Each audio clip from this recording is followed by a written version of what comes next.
Le gouvernement reconnaît enfin ses multiples torts dans la réalisation des chantiers de la CAN 2019 dont l'organisation a été retirée au Cameroun.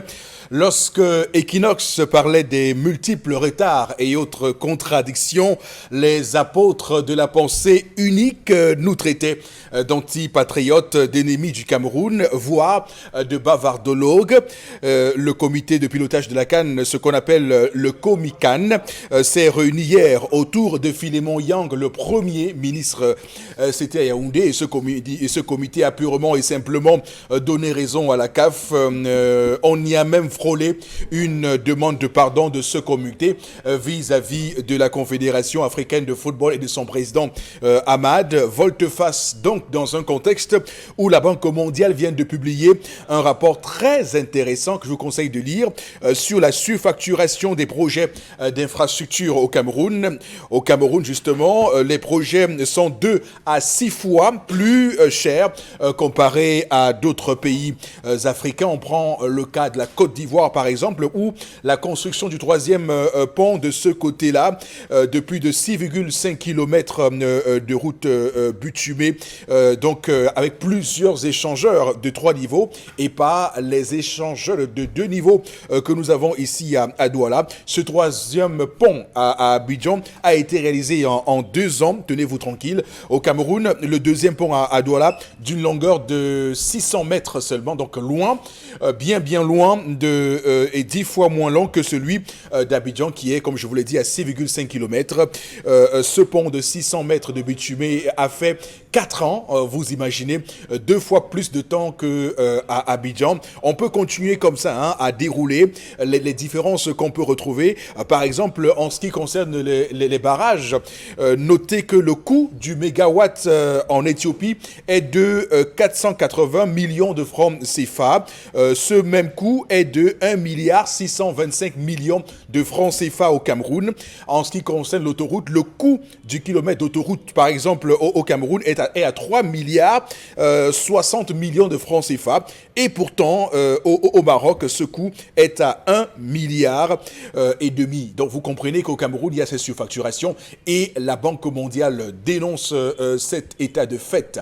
Mesdames, Messieurs, bonjour et bienvenue sur Equinox Télévision pour ce nouveau numéro de votre émission républicaine. Il s'agit bien du 10-12 Le Zénith, avec comme chaque matin les intervenants les plus poignants de la République.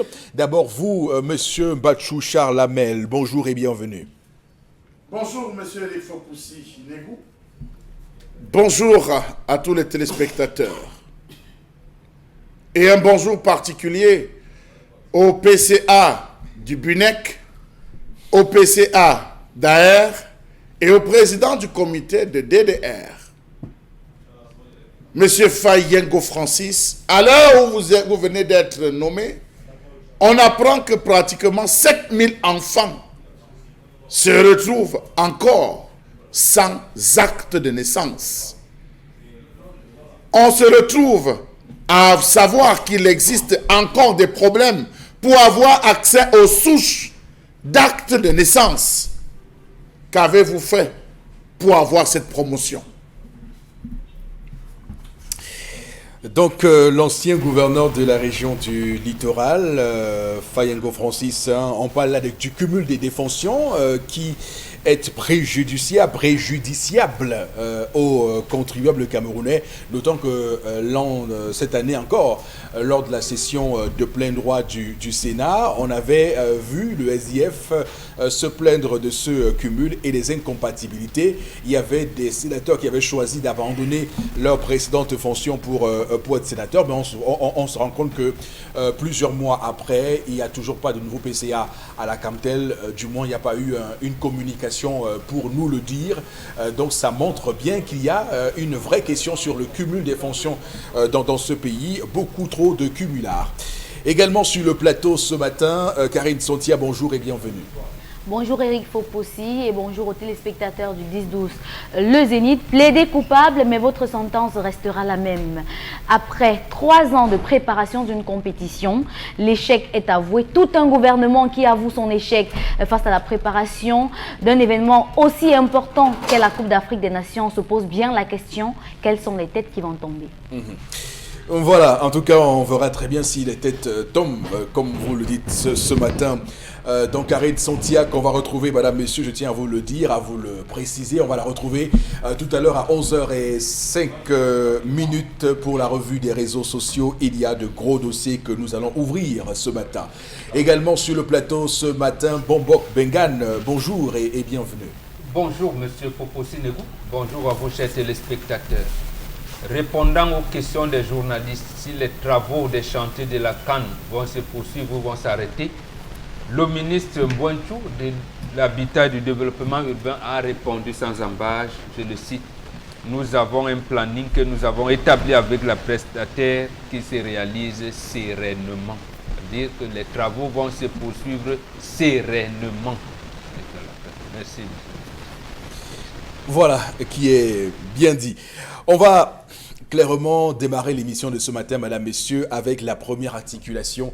Il s'agit là de l'histoire du jour et c'est Tendance Kenyé qui est en place. Bonjour et bienvenue. Bonjour Eric, bonjour encore à tous ceux qui nous regardent du côté de Pont Blanchisseur. Pont Blanchisseur, c'est un quartier à Douala pour ceux qui ne savent pas. Je vous indique, je vous explique. Quand vous arrivez au rond-point Dakar, fais-moi mon truc au Pont Blanchisseur. Au rond-point Dakar, tu laisses la route qui descend à Sainte-Agnès. Tu piques comme ça, tu laisses la route qui peut au Carrefour, j'ai raté ma vie. Pardon, Carrefour Nelson Mandela. Tu laisses la route là. C'est le vrai nom que tu as cité. J'ai raté ma vie. Non, on a dit que... On a rebaptisé. Oui, c'est le Carrefour, j'ai raté ma vie. Mais, maintenant c'est Nelson Mandela. Oui. On laisse la route là. Tu laisses la route qui peut au Carrefour Nelson Mandela. Tu laisses encore la route qui part en Ndokoti. Tu relonges tout droit. Voici le pont Blanchisseur. Ouyak est un peu plus loin. Voilà, tu connais Pembombo, tu connais mon père. Il y a eu un problème qui s'est passé là-bas. C'est une maman, la mère de Olivier est en larmes. Elle a besoin de conseils. Elle dit que le père de Olivier a fait une réunion hier. Elle croyait que le type devait dire que comme c'est la nouvelle année, il va seulement faire quoi pour la famille. La réunion de la nouvelle année, c'était seulement pour la déstabiliser. Voilà ces mots. Ça ne vient pas de moi. Ça vient de la mère de Olivier. On lui a demandé de rentrer chez ses parents? Non, même pas ça. C'est une maman qui a 4 enfants. Olivier, c'est l'aîné. Et c'est le seul garçon. Le père a convoqué une réunion hier en disant que je vous ai convoqué aujourd'hui pour dire à Olivier, qui est mon fils, qu'en janvier, 30 ans sonnent sur sa tête. Il porte 30 ans net en janvier. Alors, comme c'est la nouvelle année, pour moi, c'est un nouveau regard, nouveau départ, nouveau projet, nouveau regard et nouveau... Donc, il refait nouveau bilan. Voilà ces mots. Donc, nouveau bilan. Non, et, le bilan, ce sera après. Donc, nouvel envol, c'est après. Donc, il dit nouvelle année, nouvelle méthode, nouveau regard, nouveau départ. Voilà, nouveau départ. Nouveau départ. Nouveau plan d'action dans sa vie. Voilà. Et que dans ses plans d'action, il a dit et il décide qu'en janvier, Olivier doit quitter sa maison pour aller en location comme ses amis, comme les hommes de son âge. Et que même les enfants qu'il a hébergés n'ont jamais fait 28 ans chez lui, n'ont jamais grandi chez lui jusqu'à 28 ans. Alors qu'Olivier doit chercher un endroit. Le plus tôt que possible. Le plus tôt possible. La mère me dit qu'elle ne peut pas supporter. Que si son fils part, elle ne m'aime pas. Que si Olivier bouge, moi-même je bouge. Qu'elle bouge. Et monsieur a pris sa décision et a appliqué. Pourquoi? Parce que après la réunion, même l'enfant a dit que papa, me voici, je ne fais rien. Oui, il est bien vrai que j'ai un bagage intellectuel. Ne crois pas que je sors le matin comme ça et que je n'ai pas travaillé. Le gars dit qu'il y a des moments où il part passer le temps avec ses amis, il fait les petits jobs. Souvent, il peut au garage. C'est qu'il y a donc au garage de ses amis, du père de ses amis, il avait ses amis. Quand il arrive au garage, ce qu'il voit, il fait. Ce qu'il ne voit pas, il ne fait pas.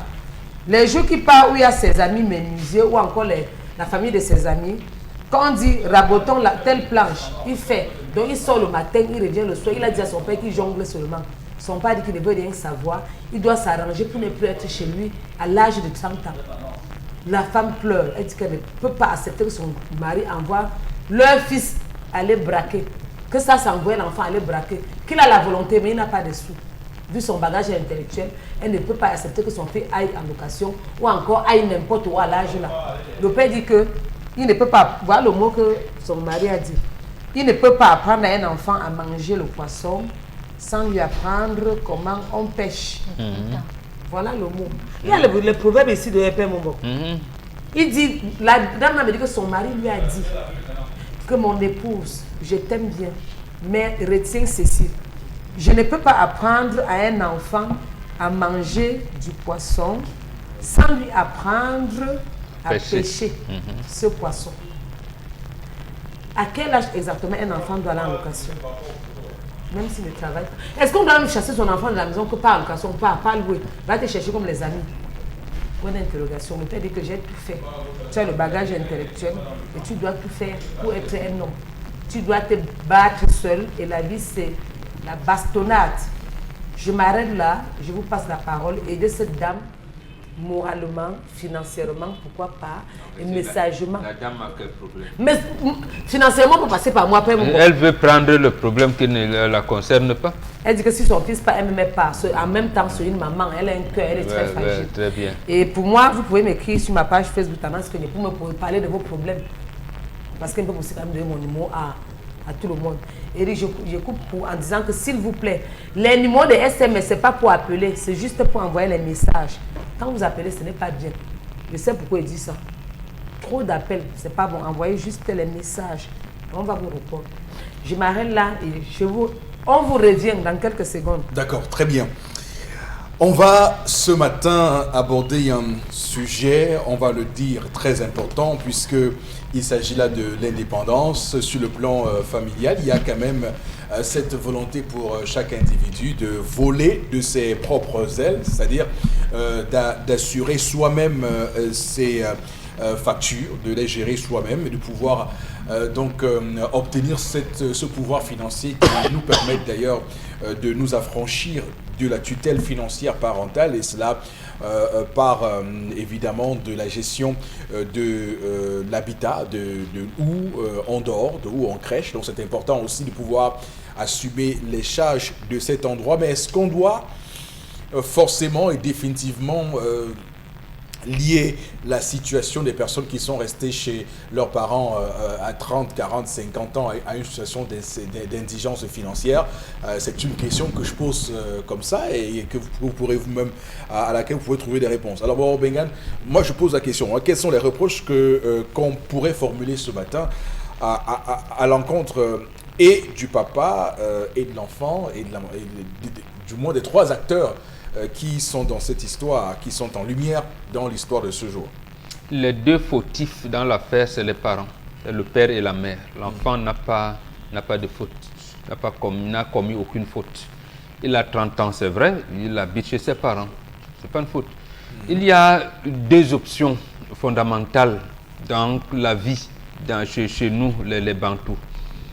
Il est vrai, lorsqu'un enfant, surtout plus on parle du garçon, lorsqu'il est circoncis, c'est à ce moment qu'on lui apprend qu'il va rester désormais seul. Il va faire le chez lui, comme on dit.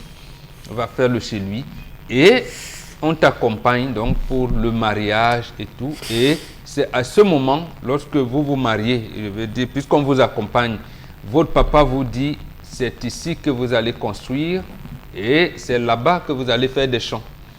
Si je ne suis pas là demain, ton frère cadet qui te suit directement, c'est ici, il sera. Tes sœurs, si elles ne vont pas en mariage, elles seront rattachées, la sœur est à telle ou à telle autre. Si elles vont en mariage et que le mariage ne réussit pas, parce qu'on vous dit souvent que même les petits-fils ont droit, c'est pour ça, elle, si elle rentre, voilà, elle sera rattachée à tel frère et tout. Voilà comment on réglait le problème. C'est-à-dire que au même moment où l'aîné de la famille, généralement le garçon, on lui apprend à se constituer, c'est-à-dire à avoir le chez lui, il y a également ce que vous appelez aujourd'hui le jugement d'hérédité. Donc on n'attend pas la disparition des parents pour cela. Donc c'est la première option qui se posait. Et là, les parents ont les moyens, dans le terrain, au village ou bien en ville, ils contrôlent, ils encadrent ces enfants dans ce genre de la première option. La deuxième option, justement, c'est que l'environnement que nous avons, il peut y avoir des catastrophes. Il y a eu des guerres où on a amené certains peuples à ce qu'on appelle les regroupements. C'est-à-dire, vous n'êtes plus chez vous. Par les guerres d'indépendance, on a vu ici les camps de cantonnement. Il y a eu, vous n'êtes plus chez vous, vous êtes allé, on vous a contraint à un exil dans un terre qui n'est pas le vôtre. Il y a eu le travail, je veux dire, l'engagement professionnel rémunérateur que nous avons aujourd'hui. Nous allons travailler ici ou là. Là, ça change tout. Mais cette option, le deuxième là, amenait à ceci. Vous ne devez pas être contrarié chez vous. C'est-à-dire quoi? Pour le parent, surtout le père, quand il donne des instructions et que son fils lui dise « Papa, non », à ce moment, non, on ne le permet pas. À ce moment-là, le papa a l'obligation, je dis bien l'obligation et le devoir d'aller, lui le parent, de construire une maison pour son fils.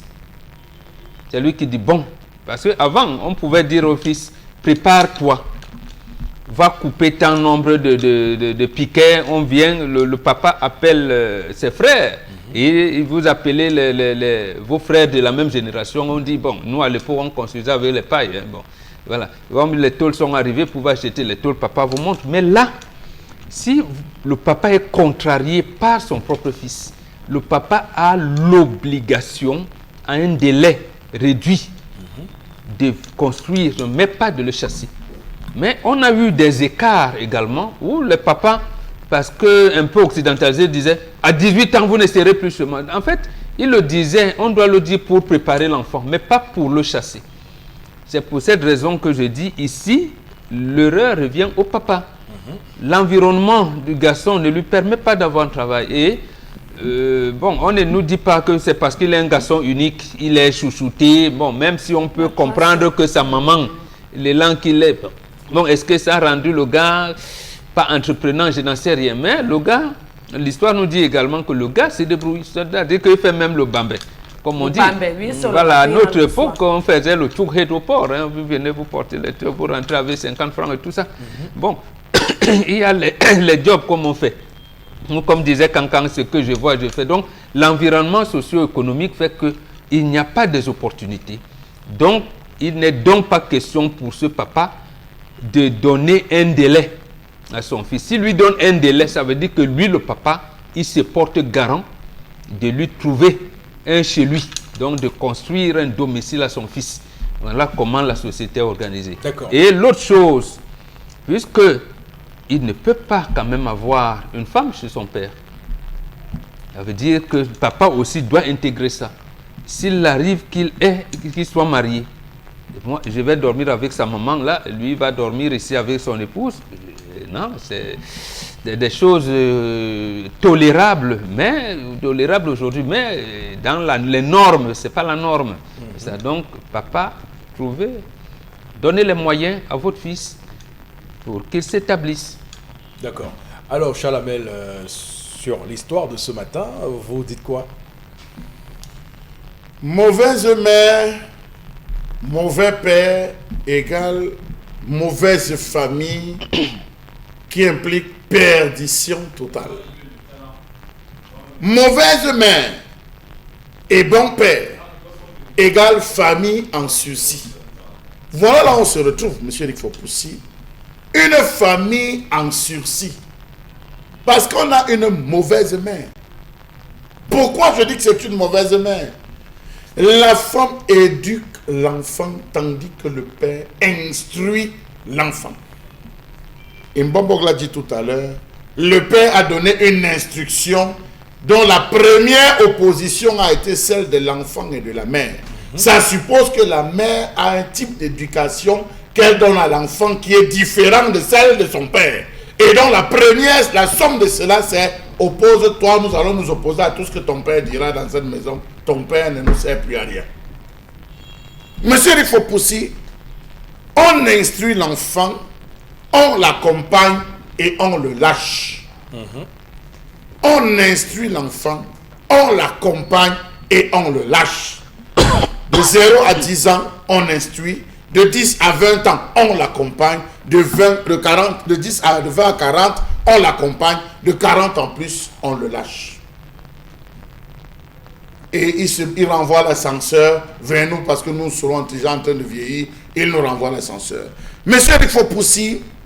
Avoir un enfant de 20 ans à la maison revient à avoir un rival.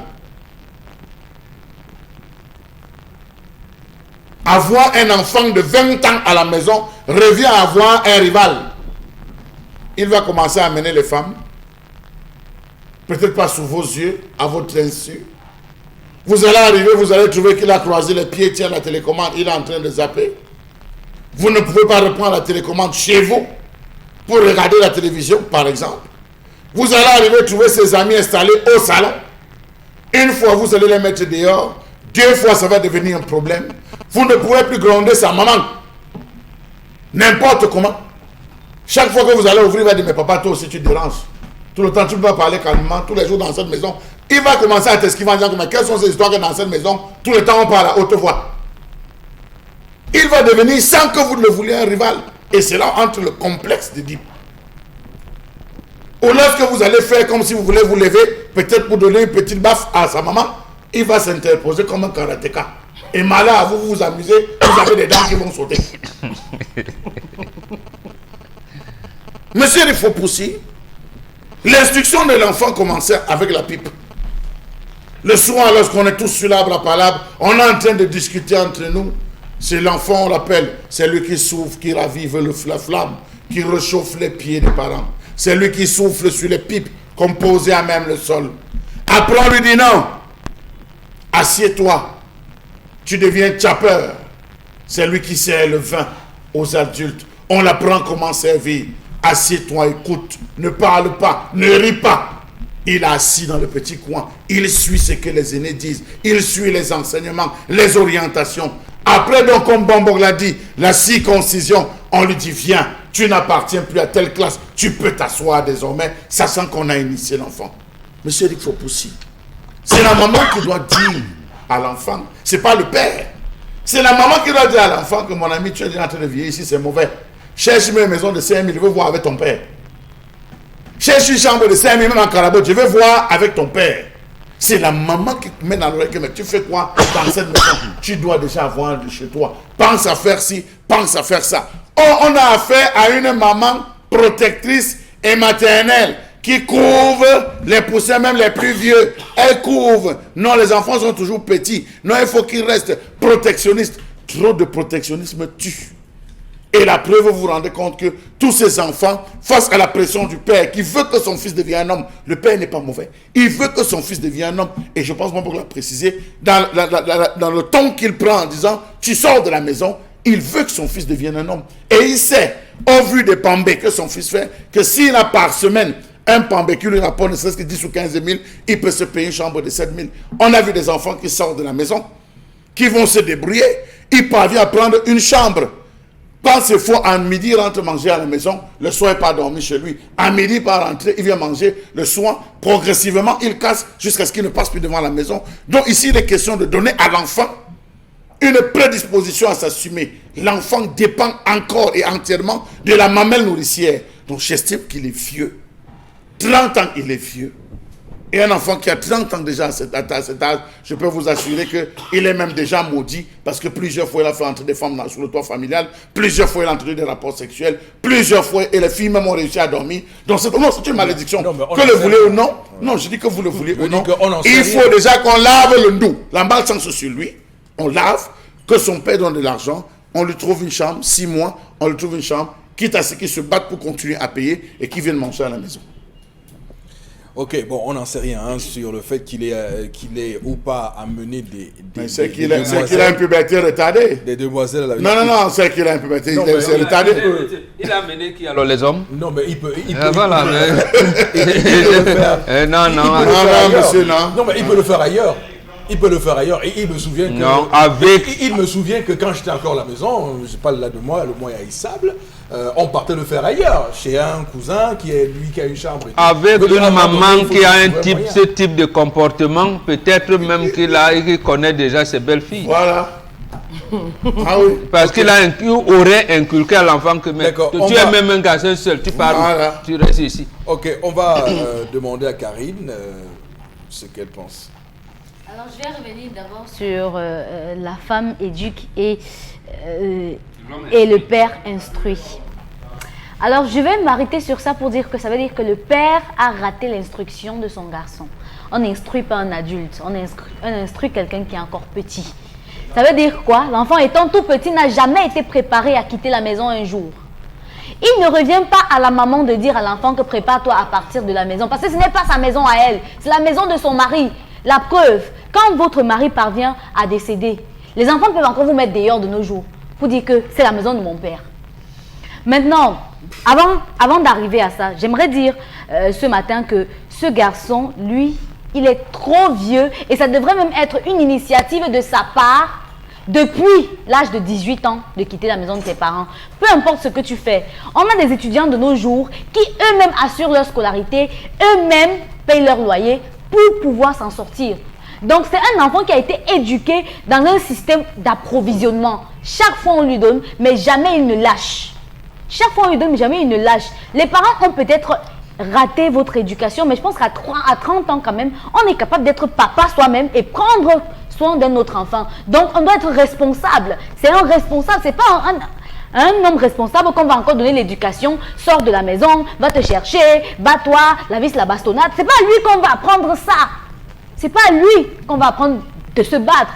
Il est grand, il est adulte. Il devrait même le faire de lui-même. À 17 ans, on va dire qu'il est petit. À 18 ans, on va dire qu'il est encore petit. Mais 20 ans, 30 ans, 35 ans, 30 ans, si son papa ne parlait pas, il devait encore rester 5 ans. Non, Karine Santia. Non. Le père tendance nous dit que ce garçon a un bagage intellectuel. Ça veut dire que son papa n'a pas raté son l'éducation à la maison, justement, c'est maman qui vous dit attention. Merci. Quand tu vois ton père rentrer comme ça veut dire qu'il est fâché. Merci. Ils sont nombreux. Et généralement, voilà comment ça se négocie. En fait, papa demande à maman le matin, ton fils là, est-ce qu'on parle de lui là dehors? Ça veut dire que est-ce que ce garçon commence à avoir des copines? Et c'est maman qui vient lui dire, mon fils, papa parle déjà. Donc, et il est interdit que tu amènes des filles ici. Sache que tu es déjà grand. Moi, j'ai vu ta copine que tu as amenée ici dernièrement.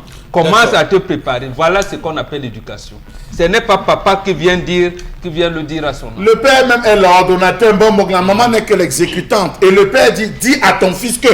Tout à fait. Dis à ton fils que le père ne vient pas. Non. À 30 ans, lui-même, il a dit ça à son fils. Il n'a pas dit ça à sa femme. L'histoire ne va pas dire que ce papa a fait avant. L'histoire nous parle de 30 ans. Maman dit qu'il ne parle pas. Parce que l'enfant n'est pas préparé à partir. Il n'est pas comment. Il n'est pas préparé à partir. Ça, c'est l'éducation. Un enfant ne sort pas de la maison de manière ça, c'est l'éducation des occidentalisés qu'ils voudraient que le père soit une fronte au fils à tout moment. Non. Le s'il vous plaît. C'est lui le père. S'il vous plaît, écoutez-moi. On n'est pas dans une histoire qui n'a pas été racontée. Chez les Bantous, Karine Santia, le père remet le pouvoir au ministre de l'Intérieur qui est son épouse. Ce n'est pas ce qui a été fait dans l'histoire de tendance. L'histoire de tendance nous dit que les deux parents ont fauté parce qu'ils n'ont jamais préparé leur enfant à sortir de la maison. Et maman dit tu sors, je sors aussi. Ça veut dire que maman... Est-ce que je vois où va aller son enfant parce qu'il n'est pas préparé à ça. Et on ne sort pas de la maison de manière brutale. C'est pour ça qu'on vous dit donc que sur le plan d'instruction, papa a réussi parce que l'enfant est allé à l'école. Il n'a pas réussi. Si, il a réussi. Il a des diplômes. Ça ne suffit pas d'aller à l'école parce que l'enfant ne fait rien. Mais l'éducation à la maison, c'est maman. L'enfant ne fait rien. Il est obligé de faire le pambé. Ça veut dire que quelque part, même dans cette éducation, on a vraiment appris à l'enfant à se lever un jour et à laisser le travail des autres, à se battre. Comment on apprend un enfant à le faire? Comment est-ce qu'on l'apprend? C'est sa maman qui va l'apprendre. Je vous ai posé une question. Comment est-ce qu'on apprend à un enfant à le faire? C'est son père qui doit sortir avec lui pour l'amener à son bureau? Sur ce plateau, encore, vous nous dites souvent que les parents, en sortant, quand ils avaient un enfant garçon, en partant à la chasse, on donne peut-être la machette à l'enfant, accompagne-nous, ainsi de suite. C'est les histoires que vous nous racontez. Oui. Maintenant, ne venez pas nous dire le contraire sur ce plateau parce que ce garçon, son père ne lui a jamais appris à le faire C'est vous lui-même. qui ne comprenez pas. comprenez L'enfant est en ville, il a fait l'école des Blancs. C'est vous qui Il le cherche comprenez un pas. emploi. Papa n'est pas un chef d'entreprise. Donc l'enfant cherche l'emploi, il n'y a pas d'emploi. D'accord. On va. Il n'y a pas d'emploi. On va arrêter pour ce débat. On va prendre évidemment le point de vue de tendance. Revenons sur son bagage intellectuel. Tu as fait ça l'université commence. Boya. Tu parles l'anglais. Il parle l'anglais, le français, pas mon Donc, il se dé... Camerounais, il se déballe un roi. De ce point de vue-là, papa a réussi. Il a réussi énormément. Camerounais, il se déballe un roi contre. Donc, ça veut dire quoi? Tu as fait l'université de Boya. Tu t'exprimes en anglais et en français. Maintenant, quand papa lui demande d'aller en location, c'est pour mettre sa chambre où? Non, soyons sérieux un peu. Je comprends la mère parce que nous, on n'aime pas souvent voir nos enfants souffrir. Il est le seul garçon, mais c'est lui l'aîné. Ses soeurs sont déjà en mariage, d'autres sont là, mais elles ne sont plus dans la maison. La terre s'y tourne. Donc, on va pas se lever le matin pour dire à l'enfant, comme il te dit là, en janvier, c'est l'envoyer aller braquer. Pourquoi pas? Aller entrer dans le groupe des délinquants. Le dehors n'est pas bien. Pour un enfant, s'il est un peu perturbé dans le cerveau, il peut aller tomber dans le groupe des fumeurs de Mbanga. Ils sont là dehors nombreux. À ce moment, il dit à papa, papa, j'ai pas pu économiser. J'ai trouvé une chambre là-bas de 15 000, on me demande 6 mois. S'il te plaît, papa, tu peux me soutenir, je te garantis que... Merci, Mbamba. À partir de Quand le papa allait Non, commencer. c'est pas vous qui donnez des instructions à votre père. C'est pas vous qui donnez des instructions à votre Non, père. non. Quand même, il faudrait. Les téléspectateurs sont en train de nous écouter. Faut pas dire que c'est l'enfant qui m'avait dit ça. Mais attendez, c'est son père. C'est son père. Arrêtez cette histoire. Le père va aller négocier avec les enfants. Arrêtez ça. Arrêtez cette histoire tous les parents. En principe, même, il ne devrait même pas être en train de demander à son fils de partir s'il avait préparé. Le Cameroun lui aurait trouvé un travail. Un enfant qui est diplômé à l'université de Beya aurait trouvé un travail de manière automatique. Il n'est pas le seul. Ils sont pleins. Voilà, Ils c'est sont pour pleins ça qu'on comme vous ça, dit donc. mais qui se cherchent seuls et des filles, pas des garçons. C'est votre père qui vous a amené à Equinox? Ou c'est votre mère qui vous a amené à Equinox? Ce n'est pas ma mère qui m'a demandé d'y aller. Vous comprenez Ça veut que dire cet enfant a les potentialités. parce que j'ai été préparée à le faire. J'ai été préparée à me chercher, à me battre. Parce que la vie, c'est la bastonnade, comme on le dit. Ce n'est pas normal qu'un enfant se lève un matin et son père est obligé de lui dire va te chercher. Mais ça veut dire que son père a échoué. Son père a échoué. Il fait Son père a échoué. Il se battait et il savait que ça donnait quelque chose. Il devait partir de lui-même. Parce que tout compte fait, quand tu te bats et que tu dépends encore de quelqu'un, tu ne peux pas te battre à suffisance. Parce que tu auras toujours ton plat chez vous. Quelle est la meilleure façon de stimuler un Donc, enfant quand qui il se sort, bat? vous croyez que quand il part faire le pambé, on lui donne quoi? Il gagne trop quoi? Il y a un moment où tu peux sortir en journée comme ça, tu arrives au garage, tu rentres avec de 3 000 francs ou 2 500 francs. C'est pour faire quoi? C'est pour acheter tes caleçons anglais, c'est pour acheter ta pâte dentifrice, c'est pour acheter quoi par exemple? Le papa doit prendre ses responsabilités et appliquer. Tu ne peux pas te lever un matin et dire à l'enfant de partir. C'est un peu comme s'il insultait la mère de l'enfant. Ça, c'est m'insulter. C'est de même manquer le respect. Il y a les femmes qui pleurent, qui cherchent des enfants qui vont vivre chez elles jusqu'à 40 ans même. Il n'y a pas moyen. Les enfants qui sont chez eux à 40 ans, là, quoi les faire? Donc, tu as une maison, il y a les chambres. Tu prends sur toi de dire à ton enfant d'aller en location. Faire quoi?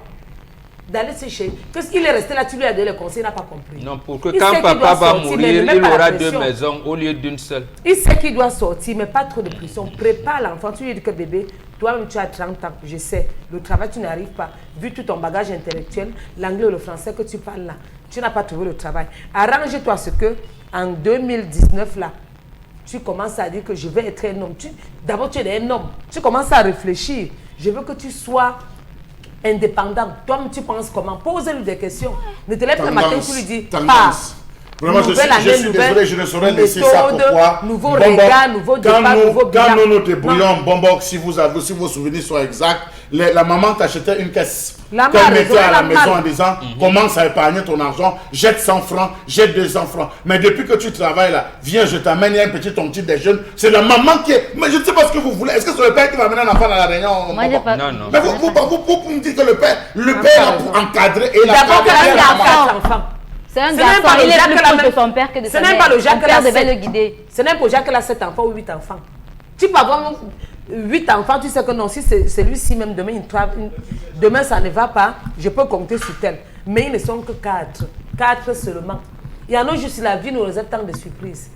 Les 4 là, il faut l'enfant qu'on réserve pour la mort. Oui, quand tu accouches l'enfant que tu réserves pour la mort, d'abord, il ne souhaite pas la mort des gens. Quand tu sais que si celui-ci meurt, je regarde les 3-ci, je me console. Tu regardes celle-ci, que demain, peut-être c'est elle qui va chercher à me tuer. Tu regardes les 2 autres, tu dis qu'au moins les 2 la comprennent. Ils ne sont que 4 états. Pardon, papa, pour tout le respect que tu dois, écoute, mamie jujube. Laisse ton fils dans la maison parce qu'en partant en location, sa chambre va tout rester là. Tu vas transformer sa chambre en magasin. Ou tu vas faire comment? Oh, Pater, s'il te plaît, calme-toi. On va lire quelques messages ce matin de nos téléspectateurs avec vous. Karine Santia. Alors, moi, je vais dire que ce papa est vraiment un vrai père, parce qu'il veut apprendre son enfant à grandir. Moi-même, je suis déjà en location et je suis son petit frère de 7 ans. Moi, c'est Stéphane depuis Yaoundé Kouamba. Voilà. Il a été préparé à ça. Alors, vraiment, le garçon a suivi les hommes, car à 30 ans, on n'est plus garçon, non, on devient homme à 25 ans. Merci Bantou, vous êtes un vrai Bantou là. Alors, l'histoire du jour, le garçon n'a pas honte ou alors il refuse de réfléchir. Raoul depuis Yaoundé. Un autre message.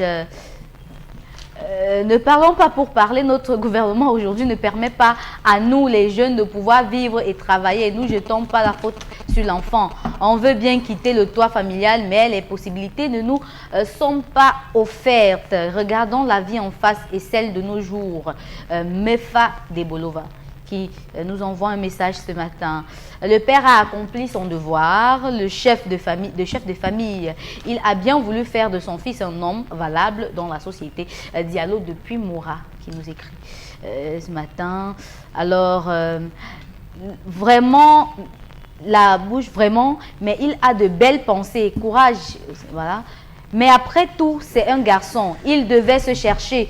Mais la vie n'est pas facile. Son père devait causer avec lui et le préparer sincèrement. Un autre message. Ma maman natale, jetait mes affaires. Je faisais la classe de première et j'avais 18 ans. J'avais ma mère à cette époque, mais aujourd'hui, je suis opérateur économique avec plus de 40 personnes avec un niveau Bac plus 5.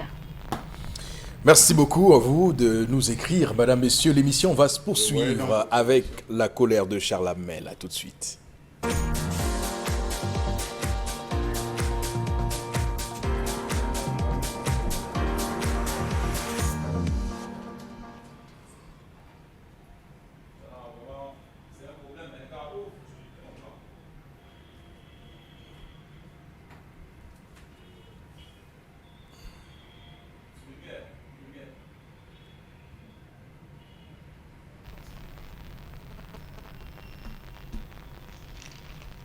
Je m'interroge ce jour sur la question de la maison de communication, la maison de la presse au Cameroun. À l'heure où se préparait, où se prépare la CAN 2021, non pas 2000, où se prépare une CAN. Dites-moi, où est-ce que les journalistes passeront leur temps? Monsieur Issa Tiroma, où est passé l'argent de la maison de la presse, la maison de la communication de ce pays? Autrement dit, quel est le ministre qui a mangé l'argent de la maison de la presse, la maison de la communication dans ce pays? D'ailleurs, où est passée même la maison de la communication? En construction, en finition ou en projet de démolition? Quel est le même ou quel est le rôle de la commission de passation de marché dans ce pays? S'il y avait eu Samuel Eto'o, où est-ce qu'on fera les interviews de qualité à vos invités, Rihanna, Ronaldinho, dans les boîtes de nuit ou alors sur les stades d'entraînement? Silence radio dans les états-majors des ministres de la communication sur la gestion des faramineuses sommes d'argent débloquées pour la construction et l'équipement de la maison de la presse aujourd'hui en ruine, dans un état de décrépitude et de délabrement qui frise la révolte et l'indignation. Monsieur le chef de l'État, il est temps de sévir et matraquer tous ces individus qui ne cessent de piller, voler, couillonner les caisses de ce pays. Comment comprendre que les travaux n'ont jamais été réceptionnés depuis la visite du 3 mai 2009? Posez la question à M. Issa Tiroma. Pourquoi est-ce qu'il ne dit rien au sujet de cette affaire de la maison de la communication? Pourtant, en date du 25 janvier 2009, il a fait une descente sur le terrain à l'effet de visiter les structures centrales et déconcentrées de son département ministériel. Oui, posez la question à M. Issa Tiroma. Qu'est-ce qui ne va pas? Pourquoi est-ce que la presse au Cameroun est logée à mauvaise enseigne? Vraiment, dites-moi qui a détourné l'argent destiné à la construction de la maison de la communication. L'ex-ministre de la communication Jean-Pierre Biiti Biessam, ou alors Claubet Chatat, ministre du développement urbain et de l'habitat de cette époque. Allez voir ce qui reste de cette déconfiture architecturale pour comprendre que l'homme de Toumba Minka est véritablement mauvais. Sachez, Monsieur le Président, que ça ne va véritablement pas. La presse est logée à mauvaise enseigne. Oui, Monsieur le Président, il faudrait que la presse soit installée dans ses locaux, car de l'argent avait été débloqué pour cela. D'ailleurs, n'a-t-il de cesse la presse qu'à se plaindre que non seulement elle est mal logée, mais en plus elle n'est pas libre?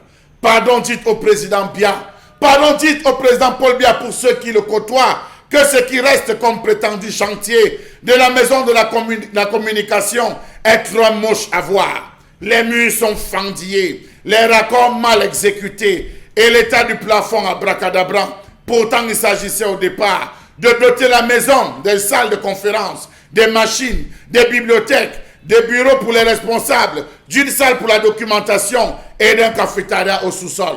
Cet argent a disparu. Rien n'existe plus. Où sont les ordinateurs? Où sont les livres qui devraient être achetés? Posez la question.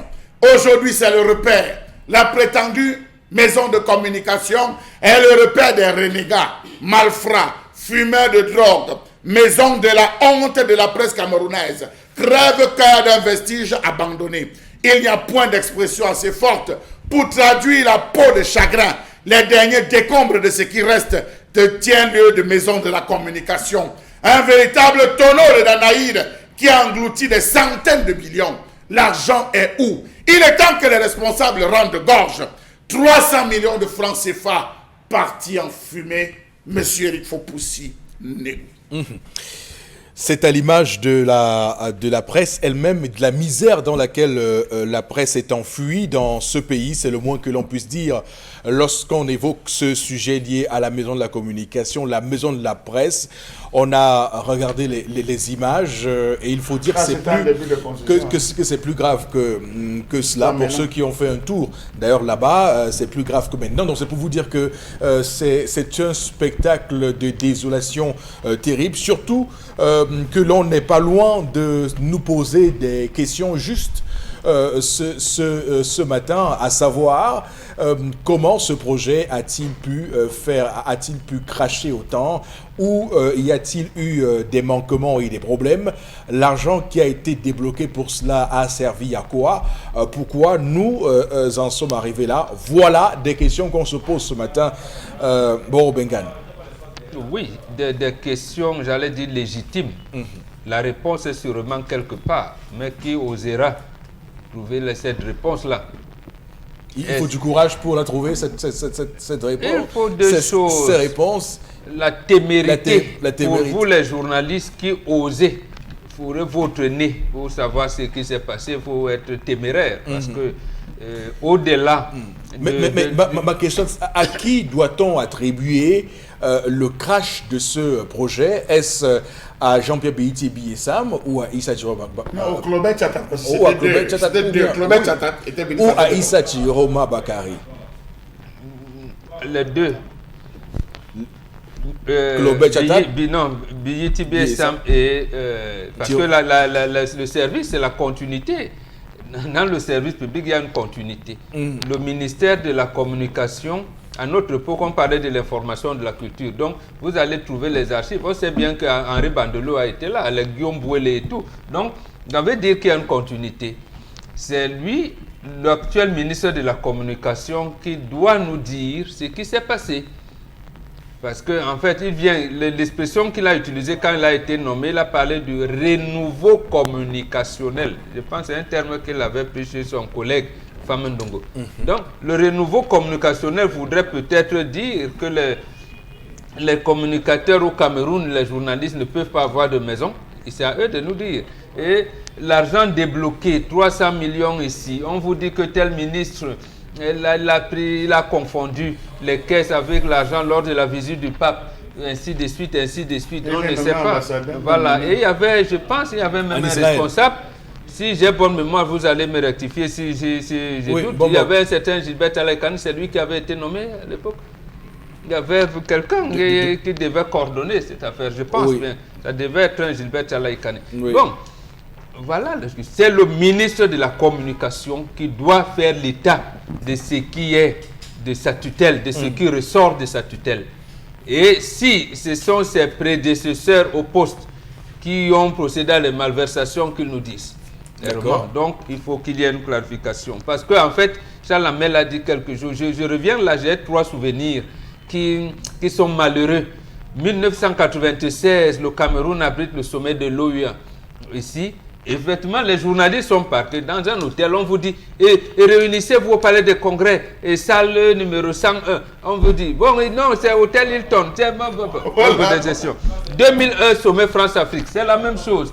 Oui, retrouvez-vous à la salle de session. 2016, conférence investir au Cameroun et tout. Mais de tout cela, le drame encore, c'est que qui délivre les accréditations? Voilà. C'est la direction de la sécurité du territoire. Donc, c'est la délégation générale à la sûreté nationale qui accrédite les journalistes. Qui doivent... Vous voyez, quand vous avez de telles contradictions dans un pays de démocratie avancée, vous vous posez quand même des questions. Démocratie avancée, je suppose. Parce que si vous dites démocratie avancée... Non, le chef de l'État parlait de démocratie apaisée. Après, il a dit démocratie avancée. Mais non, il y a la parole, il y a les actes. Ah bon, là, voilà. vous avez raison. Voilà, donc il faut bien voir ça. Alors, Charles Hamel, on voit très bien que les journalistes ont de la peine avec ce manque, cette carence. Vous avez d'ailleurs ici évoqué la vétusté de l'ancienne maison. Je ne sais pas si vous appelez ça ancienne maison de la Bresse ou s'il faut appeler ça. Monsieur Eric Fopoussi, je sais pas comment on doit appeler ça cet endroit. Parce que cette maison-là, je ne sais pas. Elle n'est plus récupérable. Les murs sont totalement fendillés. Il est cassé et refait. C'est ça que je dis qu'elle a refait. Il faut tout refaire. Le semblant de plafond qui avait été placé, des plâtres et tout. D'ailleurs, pour ceux qui ne savent pas, il faut dire que c'est à l'entrée de l'imprimerie nationale, juste derrière le ministère de l'administration territoriale. Dans un jeu de pierre de l'ancien palais présidentiel. Oui. Donc c'était donc voué à échouer, puisque l'imprimerie nationale était abandonnée. Donc on vous dit, en droit des abandons, des chantiers abandonnés. C'est quand même grave. Pourquoi, ça fait 9 ans aujourd'hui que les journalistes sont logés à mauvaise enseigne. Lorsque vous avez un quelconque un rendez-vous, comme on l'a dit, international, on doit diligenter toutes ces personnes dans la maison de la presse. La maison où tous les différents organes, tous sont réunis, on peut tout faire à ce niveau. C'est la maison de la communication. On avait dit on devait doter des machines de dernière génération. Il devait avoir une bibliothèque tout azimut. On devait retrouver ici, on devait retrouver une cafétéria en bas, on devait retrouver, monsieur Eric Fopoussi, de la poudre de perlimpinpin vendue aux différentes personnes. Monsieur Eric Fopoussi, est-ce que vous savez que l'entrepreneur en chef, lorsque ça a commencé à bader, a dit qu'il lève les mains. Comme je lève les miens, il a levé les mains en disant que je n'ai eu que 30 millions. Il a dit, je n'ai reçu que 30 millions pour la construction. Voyez jusqu'où les gens s'amusent avec l'argent de cette république, monsieur Eric Fopoussi. Ce n'est pas leur argent. Ce n'est pas un don auquel cas allez vous aligner au palais de Toudi. Vous tapez les mains. Monsieur Paul Biya vous donne de l'argent. Mais si vous avez besoin, travaillez à la sueur de votre front comme les individus, travaillez à la sueur de leur front. Alors voilà de l'argent qui a été décaissé. Merci au chef de l'État. Mais sur le terrain, il y a quoi? Il n'y a rien. Même le ministre Issa Tiroma qui prend lui-même, il a fait une descente le 25 janvier, monsieur le Fopossi, 2009. Le drame, c'est que les faits, l'histoire, c'est les hommes qui la font et c'est les hommes qui la racontent. Il est descendu, il a vu. Il n'était pas seul, Bonbon. Il était avec Gilbert, avec Timi Vouna. Il était avec Timi Vouna, le délégué. Voilà les gens qui étaient dans sa délégation lorsqu'il faisait la descente. Timi Vouna arrivait lui-même à croisant en disant que papa, la fête, si est mauvais. Moi-même, ce que je vois là, la fête, si est mauvais. Il fallait donc que le ministre se prononce sur la question et que des actions soient menées pour pouvoir interroger Bieti Sam si ça avait été lui. Or, lui, est-ce que les caisses sont vides? A-t-il vidé toutes les caisses? Qu'a-t-il laissé dans les caisses? Il y a tout un tas de... Il faut maintenant qu'on commence à interroger, mais pourvu que la presse puisse avoir une maison pour 2021, monsieur Rifopossi, si jamais on vient organiser une canne. Une canne. Alors, j'aimerais quand même dire que, comparaison n'est pas raison, mais je dois quand même le faire. Il faut dire, dans un pays comme la France, on a la maison des journalistes. Cette maison-là, qui est une organisation qui accueille les journalistes du monde entier. Ceux qui aussi subissent des menaces. Hein, le Nigeria, ici à côté de nous. Oui, du fait de leur prise de position politique, donc des réfugiés politiques, des journalistes, donc on va le dire comme ça, hein, menacés et persécutés dans leur pays, sont reçus dans cette maison du journaliste en France. Et dans cette maison, vous avez tout. Vous avez des compartiments d'appartements, vous y êtes logé, il y a une bibliothèque où vous pouvez lire tout ce que vous voulez, il y a une connexion internet haut débit, 24 sur 24, vous travaillez sur place. Donc en étant même là-bas, pour un passage comme un refuge, vous pouvez densifier encore plus vos connaissances. C'est tout ce qu'on demande au Cameroun aujourd'hui, c'est de pouvoir mettre les journalistes à niveau, de montrer au moins qu'on a la capacité, qu'on a la volonté de faire en sorte que nous ayons une presse digne de ce nom. On a même une maison de journalistes à Douala. Posez-moi la question. Pour ça, mais est-ce qu'on a à Douala? Vous allez dormir dans les hôtels. Même les auberges. Même. Oui, mais c'est privé. Vous allez dormir dans les auberges. Non, on n'a pas long pour payer. Même les motels, vous allez dormir là-bas. Mais ce qui est bien, c'est que lorsqu'on commence à décrier ce qui ne va pas, on vous dit que vous vendez mal l'image du Cameroun. Que vous êtes les premiers à exposer le mauvais côté du Cameroun à l'étranger. Et pourtant, vous-même, vous êtes les personnes les plus marginalisées de la société.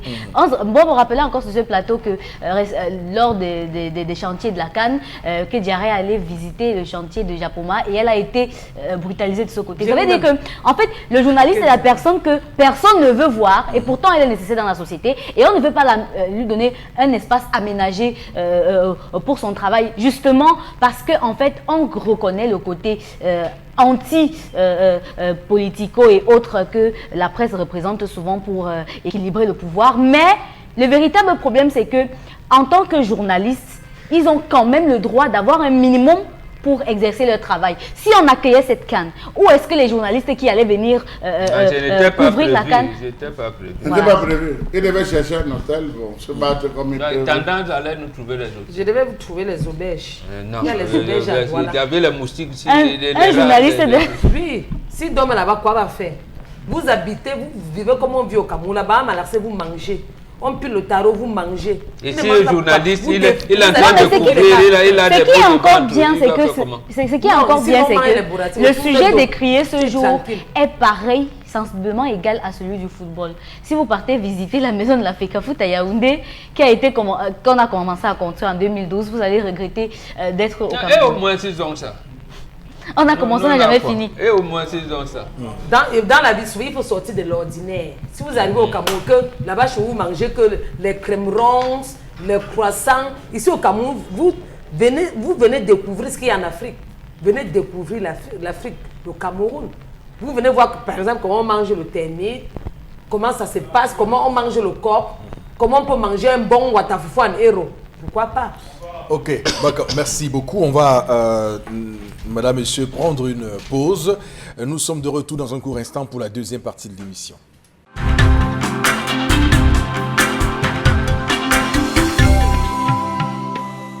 partie de l'émission, je crois. Et je dois vous rappeler que nous sommes le jeudi 6 décembre 2018. Et pour cette deuxième partie, mon Dieu, on doit commencer avec les messages que vous nous envoyez. Dans les messages qu'on a reçus, il y a beaucoup de personnes qui nous écrivent et qui ont des discours très violents. C'est quand même révélateur de l'état d'esprit des Camerounais. On va devoir faire en sorte de les rendre avec fidélité ce matin. Allez-y, Karine Sontia. Les Camerounais sont lâches. Nous venons de réélire le même gouvernement qui nous a trompés depuis 36 ans. Donc, arrêtons de nous plaindre. Que chacun supporte la douleur. Achouka Ngongoli. Je vous avais prévenu. Je vous ai dit que le discours est violent. Il est cru et cruel même ce matin. Ça fait quand même un mois que quelqu'un a prêté serment. À peine un mois et déjà... à peine, non, c'est un mois, jour pour jour, le 6 au 6 décembre. Oui, à un mois, et on est déjà en train de se plaindre. Et vous avez l'habitude de nous dire qu'on compte souvent 100 jours. Donc vous avez pris votre calculette. On n'est qu'à 30 jours, alors que généralement, il y a ce qu'on appelle l'état de grâce qui dure 100 jours en démocratie. Alors, pour les 30 premiers jours de ce quinquennat, de ce septennat, pardon, on est déjà clairement dans une configuration d'exaspération de la part des Camerounais. En tout cas, on verra très bien si les 100 jours passés, il y a une once d'espoir dans ces projets-là, puisque beaucoup annoncent des arrestations et qu'on a des cellules aménagées au CED à Yaoundé et qu'il y a une vaste campagne d'assainissement des mœurs publiques qui est en marche. On verra bien si ça se concrétise. Allez-y, Karine Solskjaer. Il y a des forces tapées dans l'ombre qui font tout leur possible pour que le Cameroun n'avance sous aucun prétexte. Il est rageant, voilà, je pense que c'est ça. Il est rageant de voir qu'aucun secteur ne se développe, ce malgré les moyens déployés. À croire que nous sommes une nation maudite. Ingrid depuis IPD qui nous écrit ce matin. Ingrid depuis IPD, c'est où? C'était pas il veut parler de Cité de la Paix. Ben, les gens utilisent les noms comme ça. Là, les maisons sont serrées. IPD. Après les rails de kilomètres 5. Ah d'accord, ok. Oui. De l'Institut panafricain pour le développement que le chef de l'État actuel, à l'époque, secrétaire général au ministère de l'Éducation nationale en 1967, c'est lui qui avait paraphé l'installation de cette institution au Cameroun. Vous confirmez que vous êtes une bibliothèque, hein? De l'IPD, mais mon Dieu. Allez-y. Mr. Biya have to wipe out all his governments. They are all robbers. Emmanuel from Yaoundé. Ok. Un autre message qui nous parvient à l'instant. La communication est une honte au Cameroun. Problème de logis, problème d'infrastructures de qualité et enfin le problème du bien-être des prophètes de l'information. Si dans notre pays les journalistes étaient respectés, officieraient-ils dans de pareils locaux non correspondant aux normes de la publication de l'information, problème de fréquence et j'en passe. Bref, une chose est vraie, les journalistes au Cameroun informent par passion au-delà des médias mensongers qui les sont adressés. Bravo à vous. Des messages ou comment? C'est médias. Médias. En tout cas, il y a quelque chose qu'il faut relever dans ce que nous disent nos téléspectateurs ce matin, Monsieur Bachouchar Lamel. Il y a dans la question et la colère de ce matin, oui, la question de la considération due aux journalistes, mais davantage la gestion des projets dans ce pays, parce que c'est quand même un projet qui dure depuis longtemps, un projet qui n'avance pas, et c'est sur ce point précis que nous souhaitons mettre le curseur, parce que ça questionne tellement de choses dans ce pays. On engage des chantiers, on annonce des chantiers à grande pompe, on fait des pauses de première pierre, mais les chantiers s'éternisent, on ne sait pas qui est responsable de quoi ou de qui, chacun rejette la faute sur l'autre, et là, l'imbroglio que vous nous relevez ce matin par rapport à ce ping-pong qu'on fait du ministère de la Communication au ministère de l'Habitat, c'est clairement grotesque. Il va falloir que dans ce pays, il y ait des gens qui assument des responsabilités et qui disent être responsables d'une chose qui a été faite cette maison de communication, il faut trouver, et c'est urgent, le responsable de cette affaire. Ce n'est pas possible qu'on en soit aujourd'hui à 2018 et que le Cameroun n'ait pas une maison de la communication, une maison de la presse digne de ce nom. Nous sommes quand même le pays des plus grands journalistes du monde entier. On en compte des pelles dans le monde. Et de Roger Mila. Monsieur Eric Foka, si vous allez voir dans les archives de la présidence, vous allez vous rendre compte que ça a déjà été livré. Ne dites pas ça, Charles. Non, mais Bombok, vous ne pouvez pas passer la commande d'une chose et ne pas assurer le suivi. C'est pour ça que j'ai demandé, ceux qui font la commission de passation des marchés, son rôle c'est quoi finalement, Bombok, dans ce pays? Son rôle c'est quoi? Non, il y a encore un doublon. Et merci Chalamel de me faire cette pelle. Merci beaucoup. Mais à quoi sert l'agence de régulation des marchés publics à côté d'un ministère des marchés publics au Cameroun? D'ailleurs, on a attribué dans la loi de finances 2019, il y a un budget pour l'ARMP. À quoi va servir ce budget-là pour l'ARMP alors qu'on a déjà un ministère des marchés publics? Non, à un moment donné, dans ce pays, il y a des choses qui questionnent, qui étonnent les gens. Qu'est-ce qu'on veut nous montrer? Qu'est-ce qui se passe? Cette question a été répondue en 1994 par celui qui était ministre à l'époque. Hier encore, il était vice-président du Sénat. Il s'appelle Simon Achidi. Il avait dit politique Nanjagi. Voilà. Ok, on va continuer à lire les messages. Merci. Bon, voilà, vous êtes clair, précis, net. Tout à fait. C'est pratique. Allez-y, Karine Santia. Un autre message qui nous arrive à l'instant. Voilà. Un homme camerounais est d'abord le porte-monnaie et le président le laisse faire. Merci bien de Bebela de Marois qui nous écrit. À Marois, l'extrême nord du Cameroun. La région de l'extrême nord. Un autre message qui nous vient. S'il vous plaît, une enquête sur les écoles de métiers marins qui encaissent les millions des pauvres Camerounais et qui ne trouvent pas le travail dans nos ports. Et ceux-ci aux yeux des autorités camerounaises qui leur délivrent des agréments. Vous avez fait sourire Chalamel, puisque c'est une question qu'il a évoquée. On l'a traité de long à large. On est allé en mer, on a fait tout ce qu'on peut faire par voie maritime. On est revenu, on est allé à Kribi, on est revenu, on est allé à Limbe, à Tiko, partout. Voilà, donc c'est une question. Mais pourquoi pas? Mais pourquoi pas? On va revenir sur cette question. Pourquoi pas, Chalamel, c'est quand même important qu'on... Non, le drame c'est que M. Eric Fopoussi, et c'est l'occasion quand même de répondre à ce téléspectateur, toutes ces écoles forment. Elles forment bien. Les gars sortent avec les diplômes, mais sur le terrain, ça découle des millions, mais sur le terrain, on ne recrute pas, M. Eric Fopoussi. Non, mais souvenez-vous, souvenez-vous, nous avions dit ici qu'à Kribi, il y avait à l'époque, je veux pas, un corps de l'armée, appelons comme ça, qui faisait le travail à la place de ces personnes qui sont formées à la marine marchande. Non, mais c'est pas possible, Chalamel. La marine marchande, c'est un art, c'est un métier à part entière. Absolument. Et pour faire ça, il faut être formé et ces gens dépensent beaucoup d'argent pour se faire former et au retour, leur travail, le petit peu qu'on pourrait leur accorder, leur est volé comme ça. C'est pas normal dans ce Cameroun. Du moins, la question, on l'a abordée. Bon, maintenant, c'est vrai que le monsieur qui nous écrit pense qu'il y a plutôt une escroquerie de la part de ces écoles. Voilà, mais il faut dire que après l'école, il y a aussi que l'État a la responsabilité de réguler le marché de l'emploi dans ce secteur précis.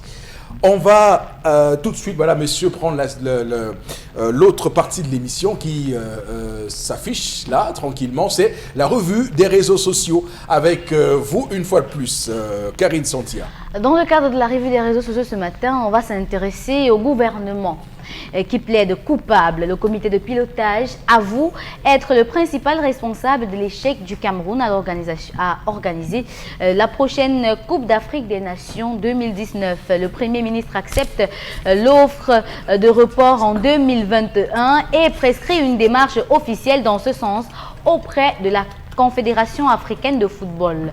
Le comité de pilotage de la CAN 2019 s'est réuni hier à l'immeuble Étoile et des résolutions ont été prises. Le ministère des Finances propose un inventaire et de tous les chantiers et prestations en cours afin de déterminer ceux qui révèlent directement du cahier de charges de la CAF, car pour lui, certains travaux engagés n'étaient pas nécessaires.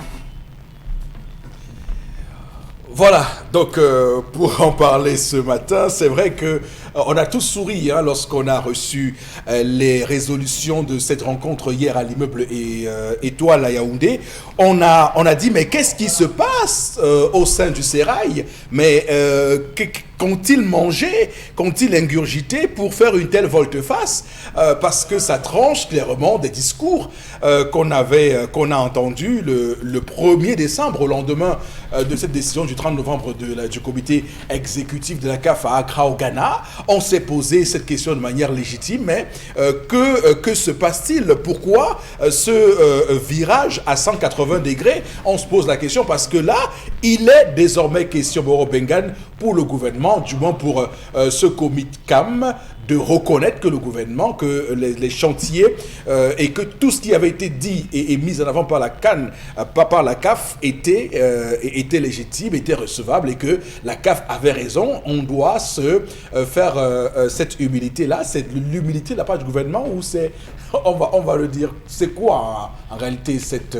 nouvelle dynamique du gouvernement? Oui, quand on fait son mea culpa, c'est l'humilité. C'est l'humilité puisque, bon, quelqu'un m'a envoyé un message dernièrement, des blagues en me disant, quand on mange les pains sardines, on ne suce pas la canne. Voilà.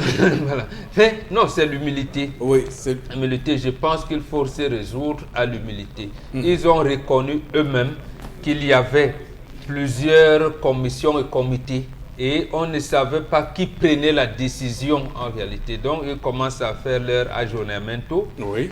Il a relevé comité de pilotage et comité national d'organisation, comité de ceci. Donc, et il y a même un de nos confrères journalistes qui a fait un post, il faut ne pas le nommer, non, nous dire le nommer. membre du comité, jamais appelé à réunion. Bon, oui. Or, le comité lui, il est du COCAN, il est du COCAN. Du COCAN, il est membre du COCAN, jamais appelé en réunion. Oui. Donc, il y avait comme ça. Mais le premier problème, Charles Lamel, je pense, nous a amené plusieurs fois dans ce chantier-là. Et il en a parlé même un peu ce matin, par les membres de cette maison de la presse au Cameroun. C'est que les marchés se passent de gré à gré. Et on n'informe pas le chef de l'État parce qu'il a laissé faire. Ce n'est pas parce qu'on le trompe. Non, parce qu'il faut faire la différence. C'est lui qui a laissé faire. Parce que je me rappelle encore sa première interview à la CTV par Eric Tindje, qui lui remontait un certain nombre de choses, notamment l'OFOGAP, un certain nombre d'entreprises. On lui dit, mais chef d'État, il dit, mais je n'ai pas de preuves. Bon, il dit, si quelqu'un refuse donc d'avoir de preuves, vous voulez quoi? Donc c'est lui qui a laissé faire. Oui. Et maintenant, ses collaborateurs se sont permis de chacun créer un réseau ou un réseau d'amis où on peut passer. Donc, on peut vouloir acheter 88, comment vous appelez ça? Ambulance, mais on fait quand même un marché de gré à gré. Voilà. Bon, qu'est-ce qui explique justement ce revirement de la part du gouvernement? Parce que souvenez-vous que le week-end dernier, dès samedi dernier, il y a eu... C'est la peur. C'est la peur. Oui. La peur parce qu'on sait que le chef de l'État était au courant. Et ils ont continué à lui apporter des mensonges, des faux rapports. Oui. Donc, c'est la peur. Que va-t-il faire?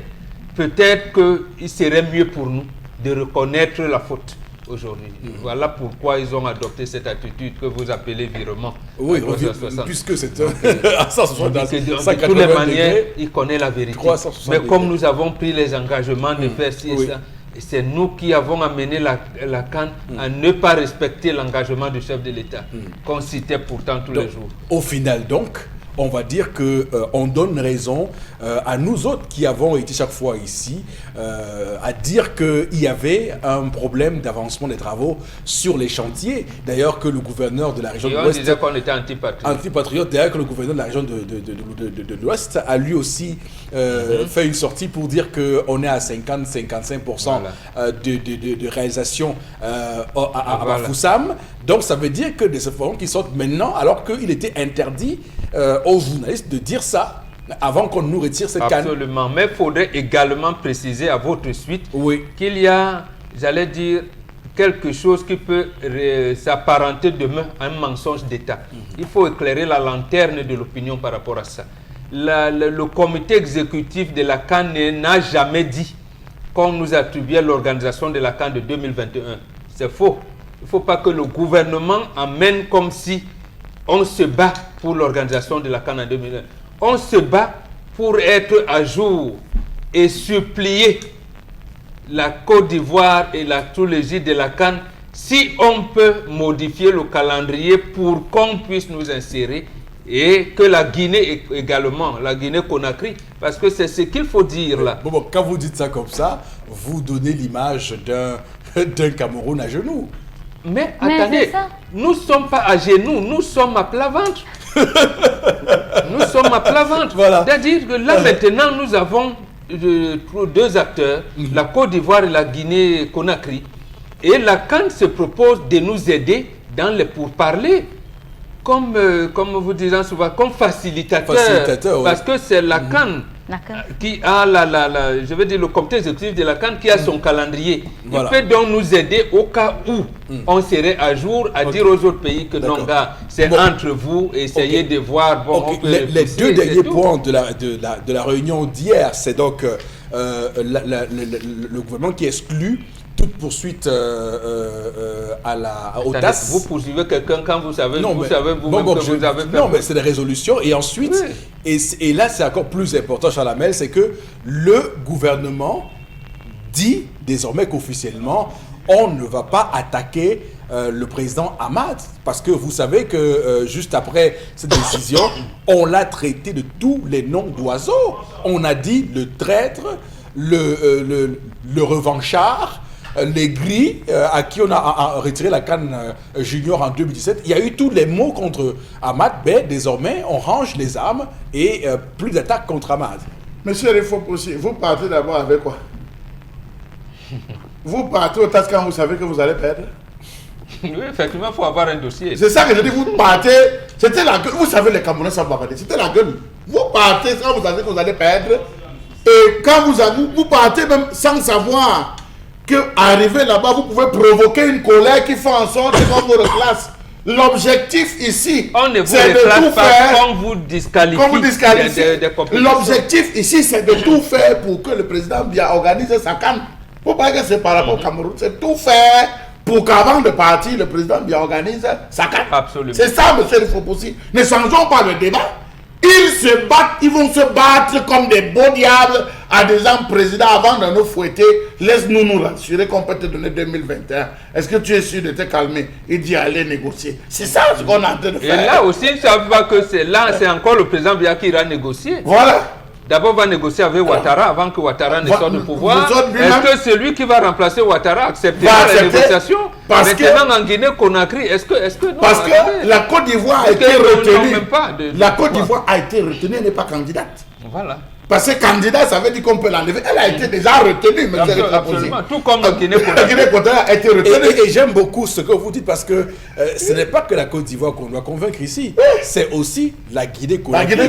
Parce que si vous dites que la Côte d'Ivoire vous cède 2021, il faut que la Guinée-Conakry cède aussi 2023 à la Côte d'Ivoire. Donc il faut bien voir les étages qui vont se passer. Donc monsieur Eric Fopoussi, le problème du Cameroun, le Cameroun a toutes les compétences, mais le problème du Cameroun, ce n'est pas comment mettre mes compétences au service de la nation, mais c'est comment mettre mes compétences au service du vol.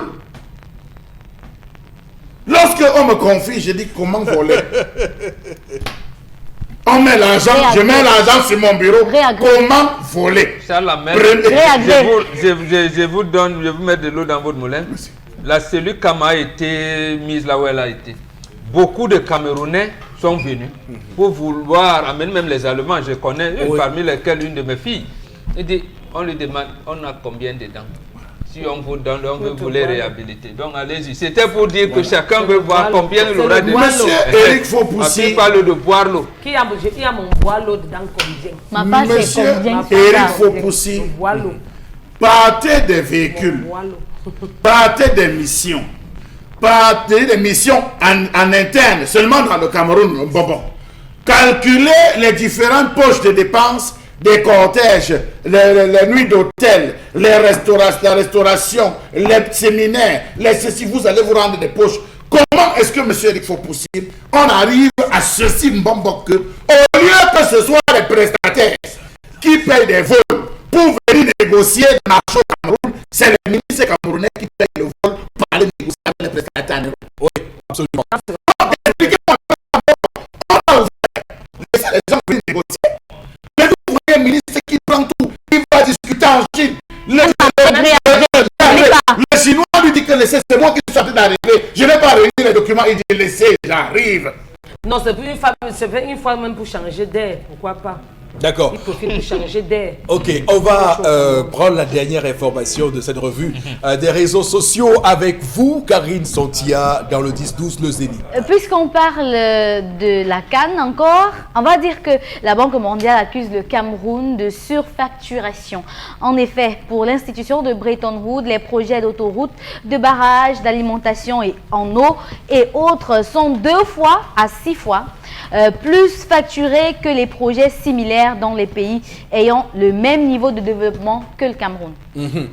Donc voilà où on en est avec nos marchés publics et la Banque mondiale qui a réussi aussi à déceler ce que nous disons sur ce plateau tous les jours. Souvenez-vous, Chalamel, lorsqu'on parlait ici de la démission du chef chantier du stade Olembe à Yaoundé, un certain Marc de Bande, qui, en partant, avait dit à l'époque qu'il se plaignait de ce qu'il y avait des pressions de la part des fonctionnaires camerounais sur ce qu'il appelait les rétrocommissions et autres. Et on était venu sur ce plateau nous dire que non, il a été débouté, il a été mis de côté. Alors que le monsieur Marc de Bande, d'ailleurs, ça aurait dû à cette époque-là être une alerte pour nous. On aurait dû comprendre que cette CAN 2019 allait nous être retirée avec cette défection de Marc de Bande de l'époque.